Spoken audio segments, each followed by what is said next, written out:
Cześć, ja mam na imię Ewa i zapraszam Was do Lądka Zdroju, jednego z najstarszych uzdrowisk w Polsce. To miejsce z wyjątkową architekturą, leczniczymi wodami i dostępem do szlaków, które naprawdę potrafią zaskoczyć. A w tym odcinku zajrzę do zabytkowego Zdroju Wojciech, wejdę na platformę widokową na Trojaku, odwiedzę najwyżej położone arboretum w Polsce, a na koniec sprawdzę jedną z najbardziej surowych jaskiń w regionie. Zostańcie koniecznie ze mną, ponieważ jest to tylko część atrakcji, jakie odwiedzę w tym filmie. Zwiedzanie zaczynam od spaceru po Parku Zdrojowym, najbardziej znanym i najczęściej odwiedzanym parku w Lądku Zdroju. Park ma charakterystyczną, kaskadową budowę składającą się z kilku tarasów spacerowych połączonych alejkami. Wzdłuż nich rosną stare lipy i buki, a w całym parku ustawiono ławki, na których chętnie przesiadują goście uzdrowiska. Spacerując tymi ścieżkami trafiam na jedno z historycznych źródeł, Marianna, znane też jako Dąbrówka. Kilka kroków dalej natrafiam na kolejne źródełko Chrobrego. Z tego miejsca rozciąga się widok na charakterystyczny Zdrój Wojciech. Jest to jeden z najbardziej rozpoznawalnych budynków w mieście. To właśnie ten obiekt ze swoją ogromną kopułą jest symbolem uzdrowiskowego charakteru Lądka Zdroju. Do środka oczywiście można wejść swobodnie, chociażby po to, by odwiedzić pijalnię wód. Pamiętajcie tylko, żeby zabrać ze sobą własny kubek.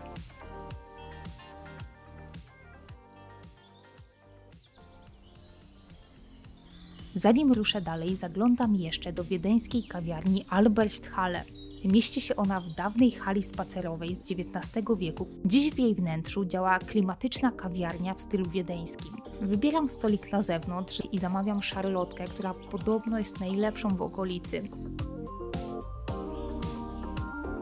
Po wyjściu z kawiarni przechodzę jeszcze przez Park Tysiąclecia, który znajduje się tuż obok.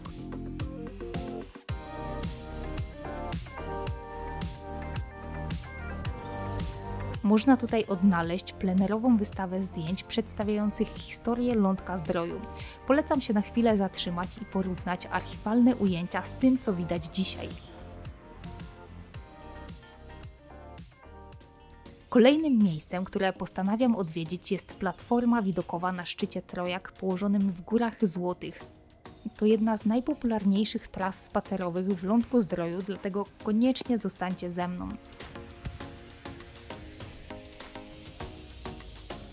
Na szczyt prowadzi mnie niebieski szlak turystyczny. Jest to spokojna leśna ścieżka ze zróżnicowanym, ale niezbyt wymagającym nachyleniem. Trojak to góra chętnie wybierana przez tych, którzy szukają niezbyt długiego, ale satysfakcjonującego spaceru wśród natury. Na szczycie, który wznosi się na wysokość 766 metrów nad poziomem morza, czeka na mnie platforma widokowa. Została zbudowana na skalnym wzniesieniu, gdzie już wcześniej znajdował się punkt widokowy. Nowa konstrukcja składa się z 3 oddzielnych pomostów, które wychodzą w różnych kierunkach. Każdy z nich ma inną długość i zapewnia trochę inny widok. A z platformy roztacza się panorama m.in. na Góry Złote, Góry Bialskie, masyw Śnieżnika, a także Lądek Zdrój, z którego wyruszyłam. Tym, którzy mają jeszcze trochę siły i ochoty na dalszą eksplorację, polecam pójść kawałek dalej niebieskim szlakiem. Dosłownie kilka minut za platformą zaczynają się ciekawe formacje skalne, takie jak 3 baszty, skalna twierdza czy imponująca skalna brama. Ścieżka prowadzi między skałami, tworząc naturalny labirynt.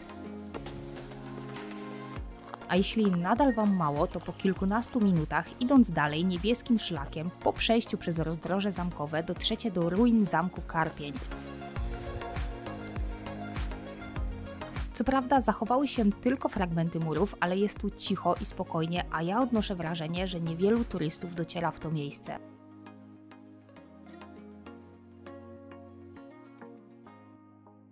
Po zejściu z Trojaka wracam do miasta. Tym razem kieruję się w stronę miejsca, które nieco odbiega od głównych tras spacerowych. Mam na myśli tutejsze arboretum. To wyjątkowy ogród, który powstał w XX wieku na obszarze miejskich lasów. Leży w górzystym terenie na wysokości około 500 metrów nad poziomem morza i uchodzi za najwyżej położone arboretum w Polsce. Zaraz po wejściu zauważam, że miejsce ma naturalny, leśny charakter. Nie znajdziemy tutaj równych, przystrzyżonych krzewów, a zamiast tego kręte ścieżki wiją się między drzewami. W tle słychać szum strumyka, a wokół rośnie setki gatunków drzew i krzewów z różnych stron świata.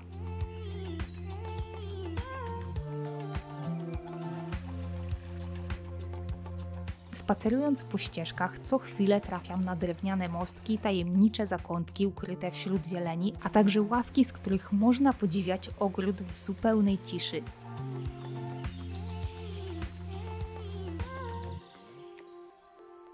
Po wyjściu z arboretum nie wracam od razu do głównych ścieżek, a odbijam w lewo w głąb lasu. Wystarczy przejść nieco ponad 100 metrów, żeby trafić na kolejne ciekawe miejsce, które zdecydowanie warto zobaczyć, a jest to źródło świętej Jadwigi. Źródło otrzymało kamienną obudowę przypominającą niewielki pomnik. Woda spływa tutaj z fontanny, a po bokach znajdują się kamienne ławy. Całość ozdabia relief przedstawiający świętą Jadwigę Śląską. Po krótkim odpoczynku wracam jeszcze na chwilę do części uzdrowiskowej miasta. Przechodzę obok najstarszego zakładu kąpielowego w Polsce. Stary Jerzy został założony w XV wieku i stoi u stóp wzgórza świętojerskiego, a na tym wzgórzu rozciąga się Park Moniuszki. Spacerując alejkami tego niewielkiego parku trafiam na prawdziwą perełkę, zabytkową wieżę zegarową z XVI wieku. Obok niej stoi barokowa kaplica świętego Jerzego zbudowana w XVII wieku. Powoli wychodzę z części uzdrowiskowej, żeby zobaczyć kolejne atrakcje, ale nie idę najkrótszą drogą, ponieważ przechodzę jeszcze przez aleję modrzewiową przylegającą do parku zdrojowego.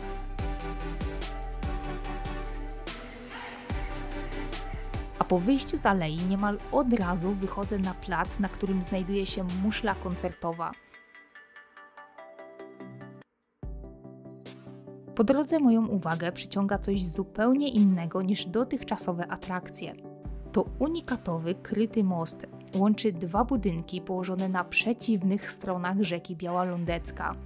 Z jednej strony mamy willę przy ulicy Spacerowej, z drugiej natomiast dawne sanatoryjne kamienice przy ulicy Kościuszki. Most powstał na początku XX wieku, żeby kuracjusze mogli wygodnie przechodzić między obiektami bez konieczności okrążania całego terenu. Niestety most jest zamknięty dla zwiedzających, ale nawet z zewnątrz robi duże wrażenie. Idąc dalej wzdłuż Białej Lądeckiej odbijam w stronę jednego z ciekawszych punktów widokowych w mieście – Góry Trzech Krzyży. Wchodzę na ulicę Łąkową i kieruję się wyżej na osiedle domków jednorodzinnych. Po chwili kończy się asfalt, a ja wchodzę na wąską ścieżkę. Od tego momentu trzeba jeszcze podejść około 150 metrów pod górę i w końcu między drzewami wyłaniają się 3 białe krzyże stojące na wzniesieniu.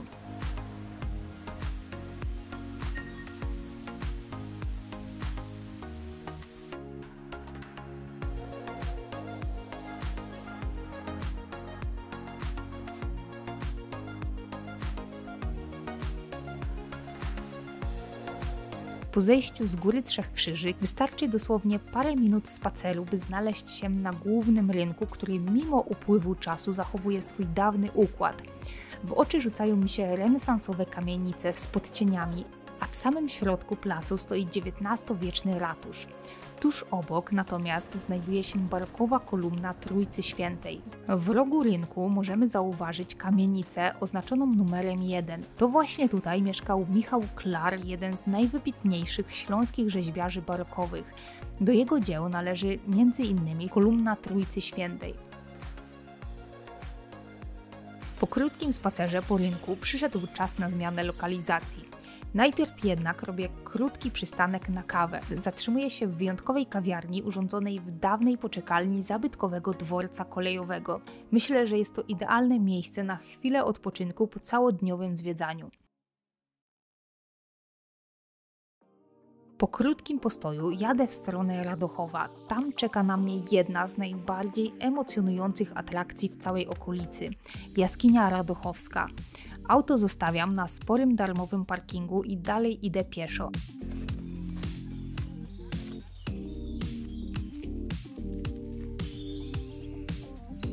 Malownicza ścieżka przez las prowadzi mnie przez około 1,5 kilometra. Jaskinia Arduchowska to miejsce zupełnie inne niż te klasyczne podświetlane trasy turystyczne. Tu od pierwszego kroku czuć, że będzie to prawdziwa przygoda. Przed wejściem do jaskini pani przewodnik rozdaje każdemu kask z czołówką. Ciasne wejście rozpoczynające się od śliskich schodów prowadzących w dół nieoświetlonej jaskini sprawia, że mam wrażenie, jakbym została speleologiem. Wewnątrz jest wilgotno, ciemno i surowo, a wąskie szczeliny i niskie stropy sprawiają, że trzeba się przeciskać, a nawet przechodzić na czworaka. I choć trasa nie jest długa, to emocji jest naprawdę sporo.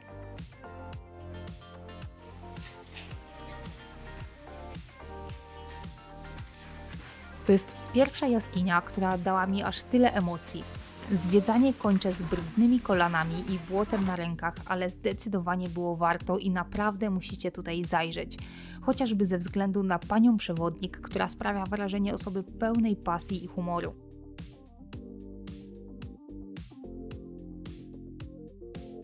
Lądek-Zdrój zaskoczył mnie ilością ciekawych miejsc i mam nadzieję, że Was też chociaż trochę zaciekawił. A jeśli planujecie weekend albo krótki wypad, to miejsce może być strzałem w dziesiątkę. Rezerwujcie nocleg i odkrywajcie te okolice na własną rękę. Do zobaczenia na szlaku.